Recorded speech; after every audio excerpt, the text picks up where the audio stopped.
ఈనాటి మండల కాంగ్రెస్ పార్టీ విస్తృత సమావేశానికి చేసినటువంటి సోదరుడు ఎమ్మెల్సీ మన జిల్లా అబ్జర్వర్ యువకుడు గత 10 సంవత్సరాలు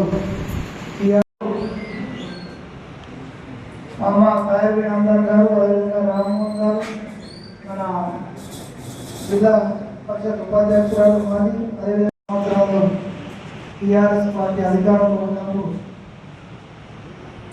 ఉద్యమాల పేరిట రకంగా చెప్పాలంటే ఆయన ఉద్యమించిన తీరును అందరూ దాన్ని ముందుకు తీసుకెళ్లాలనే ఒక ఆలోచనతో ఉన్నటువంటి సందర్భంలో దెబ్బలు తిని అంటే అప్పుడున్న ప్రభుత్వం గమనంగా ఒక రకంగా చెప్పాలంటే ఒక దాడి చేస్తుంది. ప్రభుత్వం మొత్తంగా ఎన్ఎస్సీ ప్రజలపై దాడి చేస్తున్నారు. ఆయన అనుకున్న ఖచ్చితంగా ఊళ్ళ దగ్గర పోటీ చేస్తాను, ఇంటికి దండం పెట్టి పలానా ఈ మనిషికి ఇస్తే మంచిగుంటుండే అని అన్నదనుకో, ఎలా టికెట్ ఇస్తారు సార్, ఇక ఓడిపోతాను టికెట్ ఇచ్చి మరి వేరే గెలిపించలేదుగా. కాబట్టి అందరూ కూడా అంటే ఈ యొక్క ప్రెసిడెంట్కు మాత్రం 2017 డిసెంబర్ 31 కంటే ముందు ఉన్న మాత్రం అందదు. ఆ తర్వాత అటు ఇటు వచ్చిన మరి మళ్ళీ నేను అంతకు ముందు నుండి 2020 అంటే అంటే అసలు ఇక్కడే ఉన్నాడు పట్టుకునే అవకాశం ఉంది. కాబట్టి ఈ ఒక్క విషయం ఎవరు ఇబ్బంది పడలేదు. దీంతో పర్టికులర్ గా మీరు గుర్తుంచుకోవాల్సింది ఏంటంటే అందరూ 2018 జనవరి 1 కంటే ముందు 2018 జనవరి 1 కంటే ముందు కాంగ్రెస్ లో ఉండి ఉన్నోళ్ళు మాత్రమే, అటు పోయి వచ్చిన వాళ్ళు కాదు.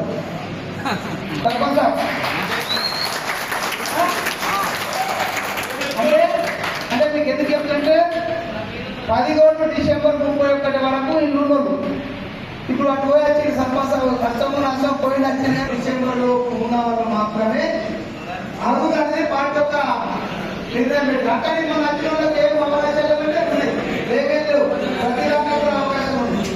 కాబట్టి పరిస్థితులు ఇక్కడికి రాలేకపోయాడు. ఇప్పుడు బోధన 11 బోధన కార్యక్రమం ఉంది, అక్కడికి వెళ్ళిపోతున్నాం.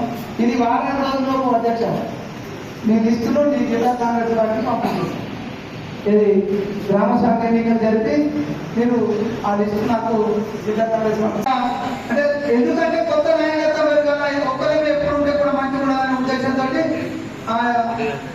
అందుకోసం చేస్తున్న కార్యక్రమం. కూడా అందరూ కూడా గ్రామాలలో సామరస్యంగా కూర్చొని మీరు గ్రామానికి వెళ్ళి గ్రామ దర్శనం గ్రామ శాఖ కార్యవర్గ సభ్యులని, కాంగ్రెస్ పార్టీ బోధన సంబంధించి 70 మండల పరిధిలో ఉన్న కాంగ్రెస్ పార్టీ అనుబంధ సంఘాలకి విభాగాలకి దాని చెప్పడానికి చెప్తే ఏమైతే మన నాయకుడు ఏమనుకోవడానికి కొంతమంది చెప్పారు. కాకపోతే నేను కూడా కార్యకర్త స్థాయికి వచ్చిన కాబట్టి ఆ బాధ ఏ రకంగా ఉంటుందో నాకు కూడా తెలుసు. కాబట్టి నాకంటే తల్లిలాంటి మన పార్టీ పెద్దలకు కూడా అది తెలుసు. కాబట్టి తప్పనిసరిగా దానికి ఒక నియమ నిబంధనలు పెట్టి 2017 కంటే ముందు పార్టీలు ఉన్న వాళ్ళకే అధ్యక్ష పదవులను వారిని పెడితే వారు కూడా వారి యొక్క కాంగ్రెస్ పార్టీ భావాలున్న వ్యక్తులను మరికొంతమంది పార్టీలో చేరుస్తూ అధ్యక్ష స్థానంలో వారికి అని చెప్పి నిర్ణయం తీసుకోవడం జరిగింది. ఇది కొత్త పార్టీ అని చెప్పి తేడా కోసం కాదు. ఎవరన్నా ఇతరులు మన పార్టీలో వచ్చినా తప్పనిసరిగా వారు ఒకసారి మన కాంగ్రెస్ పార్టీలో వచ్చి చేరినప్పుడు అందరూ మన కుటుంబ సభ్యులు అవుతారు. కానీ కుటుంబంలోకి వచ్చినాక కుటుంబ విధి విధానాలు తెలియడానికి కొద్దిగా సమయం పడుతుంది. కాబట్టి దానికి ఒక నియమ నిబంధనలు పెట్టి ముందే విధానాలు తెలిసిన వాళ్ళని అధ్యక్ష పదవులలో, దాని తర్వాత వచ్చిన వాళ్ళని వారి కార్యవర్గ సభ్యులుగా వారిని నియమించుకునే ఒక అవకాశం ఈరోజు పార్టీ మనకి కల్పించింది. పెద్దలు శాసనసభ్యులు మాజీ మంత్రులు సుదర్శన్ రెడ్డి గారు కూడా ఉన్నారు. తప్పనిసరిగా మొదట వారికి సంబంధించి మీరు ఒకసారి నిబంధనలు రెడీ చేసినాక వారితో కూడా మాట్లాడి చర్చించి తీసుకోవడం జరుగుతుంది. ఎందుకంటే తెలంగాణ రాష్ట్రంలో సీనియర్లు అంటే సుదర్శన్ రెడ్డి గారు కాంగ్రెస్ పార్టీలో ఒక పూర్తి నమ్మకం విశ్వాసం నాకుంది. ఎందుకంటే కాంగ్రెస్ పార్టీ అంటే ఏ రకంగా ఉండాలో, పార్టీని పట్టుకుంటే ఏ రకంగా పార్టీ గుర్తింపు ఇస్తుంది అనే దానికి నిలువెత్తు ఉదాహరణ సుదర్శన్ రెడ్డి గారు. వారిని చూసిన అసెంబ్లీలో ఎంతో మంది యువకులను నేర్చుకుని చాలా ఉంది. సో తప్పనిసరిగా వారి యొక్క సారథ్యంలో ఇక్కడ ఉన్న మండల పార్టీ అధ్యక్షులు కూడా ఎవరైనా సుదీర్ఘంగా 3 సంవత్సరాలు దాటి ఏదైతే వారి స్థానాల్లో ఉంటే కూడా యువరక్తానికి ఏ విధంగా పార్టీ మాసంటి యువకులకి రాష్ట్ర స్థాయిలో అవకాశం కల్పించిందో మీరు కూడా మీ మండల స్థాయిలో కొత్త రక్తాన్ని యువ రక్తాన్ని సీనియర్ల అనుభవం అవసరమే. మీరు చెప్పిన సలహా సూచనలు కింది స్థాయిలో పనిచేయాల్సిన ఉత్సాహం అవసరమే. అనుభవము ఉత్సాహం రెండు కలయికనే సంస్థాగత నిర్మాణానికి మూల సూత్రాలు అయితే ఆ రెండింటి కలయిక ఏదైతే చేసే విధంగా ఇక్కడ ఉన్న కాంగ్రెస్ పార్టీ ఏదైతే నా కుటుంబ సభ్యులందరూ కూడా ఈ సలహా సూచనలు బేస్ చేసుకొని పనిచేస్తారని చెప్పి ఆశిస్తూ మీకు ఇంకా ఇతర సమస్యలు ఏమైనా ఉన్నా లేదా సుదీర్ఘంగా మేము కాంగ్రెస్ పార్టీలో పనిచేస్తున్నాము మా సేవల్ని ఇంకా మండల స్థాయి కానీ లేదా జిల్లా స్థాయిలో పార్టీ వినియోగించుకోవాలని చెప్పి మీకు ఆ రకమైన భావనలు ఏమన్నా ఉన్నా మీ అప్లికేషన్స్ ని డిసిసి ఆఫీస్ లో మీరు అప్లికేషన్స్ ఇస్తే తప్పనిసరిగా ఏ రకంగా ఒక సామాన్యమైన కార్యకర్తని ఈ రోజు మీ ముందు మైక్ పట్టుకొని నిల్చొని మాట్లాడి ఒక ఎమ్మెల్సీగా పార్టీ నాకు అవకాశం ఇచ్చిందో ఒక కార్యకర్తని లీడర్లుగా మార్చిందో నాకు పార్టీ నా భుజస్కంధాల పైన నాతో పాటు మా సోదరుడు తిరుపతి కూడా ఇక్కడ అబ్జర్వర్ ఉన్నారు మా ఇద్దరి పైన కూడా మమ్మల్ని కూడా మండల స్థాయి గ్రామ స్థాయిలో పార్టీ కోసం నికాసుగా పనిచేస్తున్న కార్యకర్తలని సరైన పేర్లు తీసుకురచ్చి వాళ్ళకి పార్టీకి ఇయ్యడానికి మమ్మల్ని ఇక్కడ నియమించారు. తప్పనిసరిగా ఆ రకంగా మీ అందరూ కూడా సముచిత స్థానాన్ని నియోజకవర్గ స్థాయిలో మండల స్థాయిలో జిల్లా స్థాయిలో సముచిత స్థానాన్ని కల్పించడానికి మీ మధ్యలో ఒక సగటు కార్యకర్తగా అధిష్టానానికి మీకు మధ్యలో ఒక సమన్వయకర్తగా నా బాధ్యతని అంతఃకరణ శుద్ధితో ఏదైతే నా బాధ్యతని చేస్తానని చెప్పి మీ అందరికీ మాటిస్తూ ఇంత చక్కటి కార్యక్రమాన్ని ఏర్పాటు చేసిన మండల శాఖ అధ్యక్షులకి అదేవిధంగా ఇక్కడ విచ్చేయని మా బ్లాక్ నేను చాలా గట్టిగా బలంగా చెప్తున్నా ముందే స్పష్టత అన్ని అంశాల డిసిసి అధ్యక్షులు చెప్పారు. ఒక 2 నిమిషాలు అందరూ మౌనంగా ఉంటే లేదు ఇంకా ఇంపార్టెంట్ మీటింగ్ ఎవరైనా అనిపిస్తే బయటికి వెళ్ళవచ్చు. మీటింగ్ నుండి శ్రద్ధగా వినాలనుకుంటున్నటువంటి 2 మాటలు చెప్తూ నాకు అవకాశం ఇచ్చినటువంటి గట్టివాడు మీ మండల కాంగ్రెస్ కమిటీ అధ్యక్షుడు పులి అంటే పులి శ్రీనివాస్ అంటే పులిలాగానే మీ అందరినీ కడుపులో పెట్టుకొని నడిపిస్తున్నటువంటి ఇది పార్టీ అధిష్టానం తీసుకున్న ఒక నిర్ణయము. వికాసైన కాంగ్రెస్ పార్టీ కార్యకర్తలము మేము కాంగ్రెస్ పార్టీ విధి విధానాన్ని మనం ఫాలో అవుతామంటే కాంగ్రెస్ పార్టీ తీసుకున్న నిర్ణయానికి ఆ నిబంధనలకి కట్టుబడి మనం ఆ రకంగా మన యొక్క లిస్టుని మనం సమర్పించాల్సిన బాధ్యత మన పైన ఉంటుంది.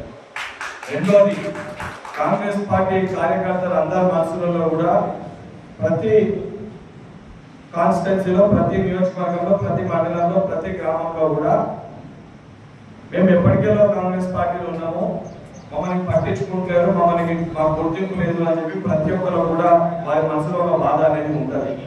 కొంతమంది మాట్లాడగలుగుతాం బయటికి మాట్లాడుకోకపోతే అర్జెంట్ ఉంటుంది. కాంగ్రెస్ పార్టీ సర్పంచులను ఎంపీటీసీలను మున్సిపాలిటీ ఉంటే కౌన్సిలర్లను గెలిపిస్తామనేటువంటి ఏ పటిష్టమైనటువంటి సంకల్పంతో ఇక్కడికి వచ్చి వెంకట్ గారికి మేము పార్టీ వెంబడి ఉన్నాం, సుదర్శన్ రెడ్డి గారి నాయకత్వాన్ని పూర్తిగా బలపరుస్తున్నాం, కాంగ్రెస్ పార్టీని బలపరుస్తున్నాం.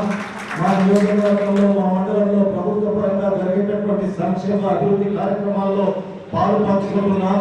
మేమందరం ఐక్యంగా ఉన్నామనేటువంటి మీ అందరి నేను అనుకుంటాం దాదాపు 150 మంది కళ్ళు కట్టినటువంటి కాంగ్రెస్ నాయకులు మహేష్ కుమార్ గారు రాష్ట్ర కాంగ్రెస్ కమిటీ అధ్యక్షుడు, మన నాయకుడు గౌరవనీయులు సుదర్శన్ రెడ్డి గారు అనుభవం ఉన్నటువంటి యువకుడు ఈ రోజు ఎమ్మెల్సీగా ఇక్కడ అబ్జర్వర్ గా ఉన్నారు. మనం ఒకటి వాళ్ళ అష్యూరెన్స్ ఇవ్వాల్సినటువంటి బాధ్యత మన మీద ఉంది.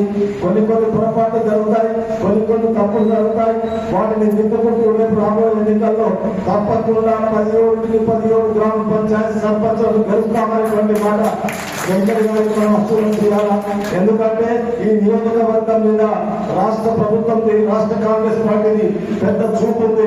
దీని ద్వారా నిజామాబాద్ జిల్లాలో పార్టీ పటిష్టమవుతుందనేటువంటి విషయాన్ని మనం వారికి వెంకట గారికి మనం ఇక్కడ చెప్తే గానీ మనం ఆ విషయంలో మనం ముందుండలేమనేటువంటి మాట తెలియజేస్తూ మీ కష్ట సుఖాల్లో మీ ఆర్గనైజేషన్ లో మీ అభివృద్ధిలో మీతో పాటు మేము కూడా ఉంటామనేటువంటి 2 మాటలు చెప్తూ నాకు అవకాశం ఇచ్చినటువంటి గట్టివాడు మీ మండల కాంగ్రెస్ కమిటీ అధ్యక్షుడు పులి అంటే పులి శ్రీనివాస్ అంటే పులిలాగానే మీ అందరినీ కడుపులో పెట్టుకొని నడిపిస్తున్నటువంటి వారికి కూడా ధన్యవాదాలు తెలియజేస్తూ మరియు రాబోయే రోజుల్లో కూడా అధ్యక్షులు ఎవరవుతారనేటువంటి విషయం అబ్జర్వర్ గారికి అదేవిధంగా మన నాయకుడు సుదర్శన్ రెడ్డి గారికి తెలుసు.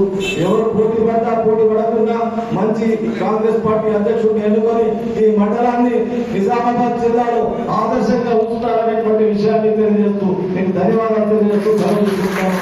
జై హింద్, జై కాంగ్రెస్. తీసుకెళ్లాలనే ఆలోచనతో ఉన్నటువంటి సందర్భంలో అంటే అప్పుడున్న ప్రభుత్వం గమనం ఒక రకంగా చెప్పాలంటే ఒక దాడి చేసింది. ప్రభుత్వం మొత్తంగా ఎన్ఎస్ఏ ఆయన అంతకుండా దొరకకుండా పార్టీ కోసం పోరాటం చేస్తే ఈరోజు ఎమ్మెల్సీగా నియమించి అంటే దేశంలోనే అతి చిన్న వయసులైన శాసనమండలి సభ్యులుగా కీర్తి గడించినటువంటి వ్యక్తి మన బలపతి గారు. అదేవిధంగా మన పెద్దలు మామ సాయరి రంగారావు గారు, అదేవిధంగా రామ్మోహన్ గారు, మన జిల్లా పరిషత్ ఉపాధ్యక్షురాలు మాజీ, అదేవిధంగా పిసిసి అధ్యక్షుడు సభాధ్యక్షత వహిస్తున్నటువంటి సోదరుడు మండల కాంగ్రెస్ అధ్యక్షుడు శ్రీనివాస్ గారు, ఎస్సీసీఎల్ జిల్లా అధ్యక్షుడు సోదరుడు దీనా గారు, వేదిక ఉన్నటువంటి కాంగ్రెస్ పార్టీ కార్యక్రమం